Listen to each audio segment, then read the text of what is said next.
Does persistent selling in the market have your nerves frayed? Our prescription is simple. Let's get boring.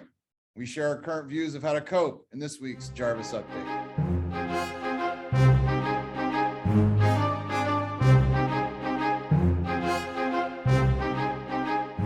I'm your host, Brian Dress, Director of Research here at Left Brain, joined by our CEO and Chief Investment Officer, Noland Langford. Noland, welcome to the program. Thanks, Brian. I got 2 words. Go Heat. Yeah, looking good. 3-2 on their way. Big game tonight. That's right. That's the closeout. Hopefully. Fingers crossed. All right, we'll start with the preview. This week, we cover the continued sell-off in tech and our thoughts on the term buy the dip. Also, some other areas and some additional conclusions we've reached after digesting some more earnings reports. And finally, the way we are looking to invest in this environment, which is boring sectors like energy, food, and consumer products. And a couple of announcements. Of course, we've got our subscription service. Head over to leftbrainir.com. This is the last week you can take advantage of our $59 promotion with the coupon code Jarvis59 at checkout. New subscribers for the basic subscription can get the subscription for $59 a month for the first 3 months. And we also wanted to let you know the Jarvis newsletter is now bi-weekly. This is an off week, and then next week we'll be back. So make sure you check that out and fill out the form to be on the mailing list. With that, let's jump into the market recap. So the S&P was down around 5.2% for the last 5 days of trading. That's Friday to Thursday. NASDAQ just a shade under 8%, and Russell with the small caps just a shade under 6%. Outside of the major indexes, we saw some major trouble in Bitcoin and cryptos. We'll throw up the chart for you of Bitcoin. Really sold off quite heavily last week. There's a lot of news going on there with stable coins. It's not really our bailiwick, but it's definitely something we're keeping an eye on. We also saw some wild swings in some cash burning tech names, especially this morning. We woke up, some names were up 10 to 20%. Pretty shocking action, but a lot of that evaporated by the end of the day. Earnings season is starting to wind down. We've learned a lot. Noland, what are your general thoughts on what we've seen in the last week? Confusion reigns, my friend. It is, it's not a pretty environment at this point for investors, and it's somewhat confusing. Same thing with today. So when you were, opening up in your monologue, talking about the, those numbers on the downside this month, it was a shocker and it was eye-opening. It's happened very, very fast. And, we were saying earlier in the year, it had this sort of reverse relationship with interest rates up, growth stocks down, but it seems to have spread. And it's not just growth stocks that are trending down, right? They're not trending down, they're taking the elevator down. It sort of spread. And so I'm interested to see when it'll stop. And it's interesting to see as well on earnings. We have had some significant beats. We'll talk about them here in a second. And we have had a lot of positive earnings reactions. And so I'll be watching to see if those gains hold through the rest of the month into the summer. All right, and with that, we'll jump right into our first topic. So topic 1, we're calling, is buy the dip dead? A lot of the pandemic darling stocks are down more than 50%, and some are down 80 and 90%, just to name a few. Shopify, SHOP, Teladoc, TDOC, Zoom Video, ZM, DocuSign, DOCU, DraftKings, DKNG, many more. Investors don't seem to have thrown the towel in yet, Noland. I know for the last 2 or 3 years, we keep hearing the term buy the dip, BTFD, as they say on Twitter and other avenues. But I don't think people have really thrown the towel in yet. I think they're still trying to buy the dip. We actually saw that ARK fund, ARKK, is still receiving inflows. So I think people are still trying to pick a bottom in growth and some other names. What do you say to all these folks that are still trying to buy the dip in pandemic names and other stocks, and kind of how do you view buy the dip going forward? So it leads me to believe that we haven't had capitulation yet. I know a lot of people are waiting for a bottom, and then they're trying to pick the bottom to look for an opportunity to rip these things on the way up. I would just say be very careful here. History would suggest that when leadership does reemerge, it's going to be from a brand new group. It'll probably be a surprising group. but probably not these shares that were pandemic darlings that, have graced the front of, client statements, and I know a lot of that is behavioral bias where we get the anchoring. Hey, the stock was 100 or 200 or 500, pick the price just 8 months ago. And if it went from 500 to 50, if it gets back to 500, it's a 10 bagger. I would just be very, very careful in trying to do that. It hasn't worked so far, and history would suggest it's going to be a tough, a tough course to pursue. Yeah, Nolan, I think it might make sense for a lot of investors to just start with a blank sheet of paper and let go of the past, and let's look at something new for the future. So that's topic one. We'll move to topic two. So topic two, earnings reports continue to trickle in. We're moving toward the end of earnings season. I guess a few takeaways from earnings on my end.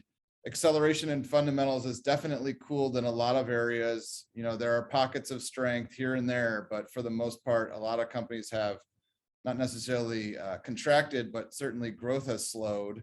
Supply chains are still in upheaval. We've heard from a number of companies, especially in autos, semiconductor chips are still in short supply, and that's just one of many supply chain issues that are around. What we've noticed kind of earnings reactions is the takeaway is, good reports have been met with kind of a blah reaction, but bad reports have really been met with extreme selling. We saw that in Netflix, for instance, and a number of other shares. But another, kind of on the positive side, people are enjoying themselves with travel and leisure. Nolan, we heard from Wynn Resorts this week, WYNN, definitely positive results there. And Norwegian Cruise Lines also reported not such a great reaction, but definitely reporting more action on their ships. What have we learned from earnings, and anything that stands out for you? We love earnings season. I love it. And in an earnings season like this, which is very, very messy, I think you hit it, you nailed it. They've been kind of a yawner. Hey, look, if you beat and raise, the stock reaction for the most part has been underwhelming. And it's really stood out to me that you do see these huge gap ups. We've seen a few of them today, Squarespace and AppLovin, and it was a couple other names where you see a huge reaction on the upside. For the most part, that's because they were sold off so much going into earnings and the bar was so low. You wonder if it's fresh buying or short squeeze. So I'm interested to see if those gains hold. So far in the earnings season, what we've seen is they haven't held very well, and they've given back those gains and then some. However, there are a few diamonds. There are a few companies and holdings that we've seen that have kind of surprised us out of nowhere. Some of these have come back from the dead. Some of these have been sort of slow and steady, but we have seen some impressive earnings reports we'll get to later. So what stands out to me is confusion reigns. Mostly we've seen selling during earnings season. You mentioned what the returns have been this week, and this was a huge week of earnings release. And we've seen that whole thing throughout the earnings season. So investors have certainly been disappointed on earnings. And even when they've been impressed, what investors are telling us is they're just not as willing to pay as much for the shares. Yeah, and it's interesting. I think a lot of investors were sort of waiting for earnings and hoping for a catalyst. And it seems like even positive news from the companies themselves hasn't been that catalyst to forestall the declines all across the stock market. So I think we all need to, be realistic and realize that that catalyst is not there for us, and it might be time to rethink the way that we invest, which brings us to topic three. So topic three is the title of today's video. Boring is the way to play. Nolan, in the bull market of the last 10 years or so, a number of sectors were left behind, most notably energy and commodities, had a really terrible time, at least especially in the last half of the last decade. Also consumer staples, food, consumer goods, really not a lot of movement there over the last 10 years. But, obviously the market regime is changing. A lot of growth stocks have struggled, and I think we're all kind of reassessing and looking for new ways to play. What's really starting to get our attention is these boring sectors.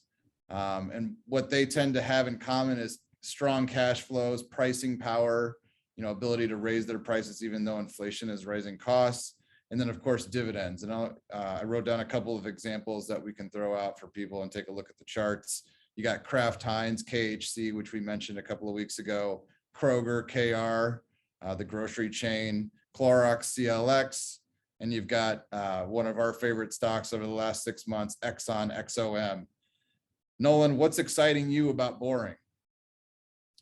The returns, they're certainly holding up. They seem to be back in the spotlight, favored again. And you hit on a couple themes that make sense. One is a lot of these companies, even if they didn't report a good number, I think what was music to investors' ears was the fact that they could pass along costs. So even if you take a company like Clorox, they had an awful report on the top line and the bottom line, but the shares turned around and have rallied since earnings. Basically, they're able to raise prices. And you've seen that time and again. Kraft Heinz was the same way. The organic growth rate wasn't spectacular, but they were able to pass on costs. And so what you get is margins that are expanding. And we always talk about the acceleration in fundamentals, and that's exactly what you get when you get expanding margins.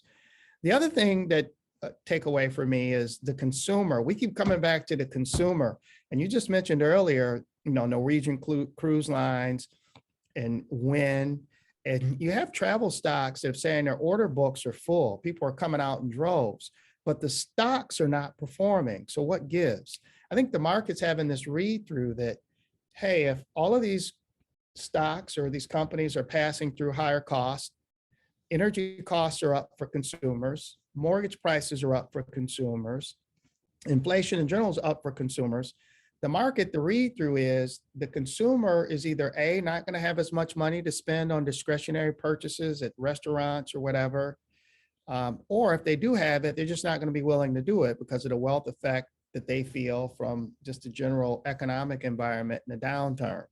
So those were my takeaways. And Noland, do you think there's kind of I know we often hear about the wealth effect when stocks are going higher. Do you expect kind of the reverse as stocks go lower? Or are people feeling less wealth because they have, portfolios that aren't performing? And is that something that can feed into the economy as a whole? History would say that's the case, Brian, and that's certainly the worry. And you mentioned earlier these boring stocks, but there's also another common theme with a lot of these stocks as we went through them earlier, and that is they're all related to the grocery store, stay at home, discounting, and those also go with tighter budgets for consumers or consumers displaying a lot more caution in regards to their spending. So that's interesting, and as long as that effect is with us, we might be in this boring is working phase for quite some time. Sure, food and energy are kind of the last expenses that you can cut as a consumer. So we kind of like being positioned there.